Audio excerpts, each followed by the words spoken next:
My mum was not married and she was non-Aboriginal, and you can just imagine what the social pressures were at the time of my birth in a small country town. And I just think it was amazing that my aunt and uncle took me on. And I've only, in the last 10 or 20 years, really come to understand the bravery of that decision, and also, I am sure, the social exclusion that they received as a result of it. When you went to school there, was it, I guess, the local school? How did people treat you? Well, it was a tiny little school, depending, Patricia, on the families that were in town at the time. It was either a two-teacher or a three-teacher school. And I was a really bright student, but I do remember clearly the how would you say it? The social attitudes that, that I was never going to amount to anything. In fact, I was told that at the age of 11 by a non-Aboriginal woman from the town, and there was never a great expectation from teachers, even though I was one of the brightest kids in the class. I went in third grade, I'll never forget it, a family moved to town. The dad was a fettler on the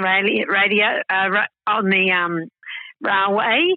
They lived in a tent along the railway line in Witten, and one of the daughters, Barbara, became a firm friend of mine in third grade, and we're still very close friends. No, that's lovely. How did you stay in touch with your own Aboriginality growing up as a kid in a country town? The pressure must have been enormous to assimilate, to be part of white society. What did you feel at a young age about your own Aboriginality? That's a really fantastic question. I had no reinforcement of my Aboriginality growing up, Lex. I grew up, as I said, with my great aunt and uncle. They're of Scottish descent. I did see my mother from time to time. She didn't live in the town, understandably, but she would visit me from time to time. So I knew who she was, and I remember at the age of 4 going to her wedding. She got married. I remember it so well, I can even tell you what I wore that day. I had a little cotton dress on that was red striped, and there was 2 pockets at the front that were in the shape of balloons. So that's how much of an impression that day had on me. But I never lived with my mother or stepfather until about the age of 12, where I went to live with them. It was a disaster. And I moved back with my great uncle and aunt who were very old by then. So in a sense, they were my carers, and they brought me up loving me and with the most extraordinary values that still serve me today. But I never, ever, even my grandmother on her deathbed would not tell me who my father was. My mother would never tell me who my father was. And I remember back in those days, you'll remember in the country there used to be travelling photographers. Yep. And the photographer knocked on your door, and, you got dressed up in your Sunday best and had photographs taken, and they'd come back sometime later. Back in the day, there was still the touch-up of pink cheeks and pink lips. And I remember, I guess I would have been about 5 or 6, looking at the photograph of me and 4 of my cousins who were all blonde and blue-eyed. And it must have been in summer because I was as dark as dark. a little smiling girl on the end. And I thought, I don't look much like my cousins. Now, your dad, Nonny, is that correct? Your dad, Yes. Nonny? Yeah. You met him when you were in your 20s, is that correct? I did.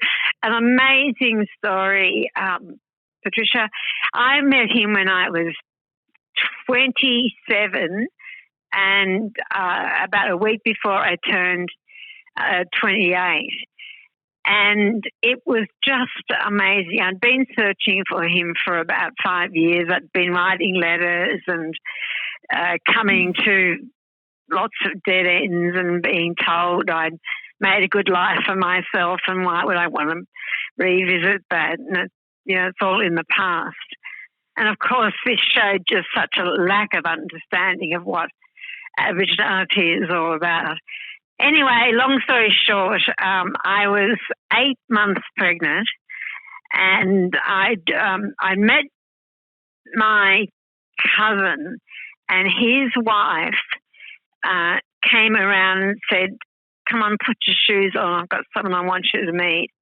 And once again, I remember exactly what I was wearing. I had a blue maternity dress on, white shoes, and I grabbed a photograph of my mother at about the age that she was a bit younger before she had me.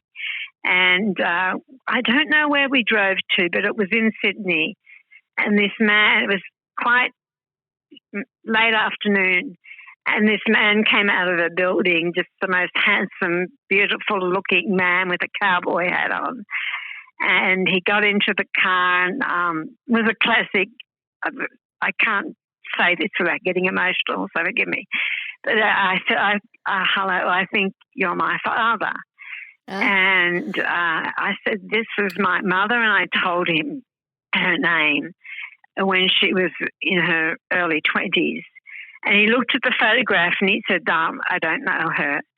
And my heart just fell. And then he looked at the photograph again, which what felt like ages, it was probably about 40 or 50 seconds. And he just put his arms around me and said, "I hope I don't disappoint you." Oh. And then, wait a minute, that's not the end of the story. So he was flying back to Narendra.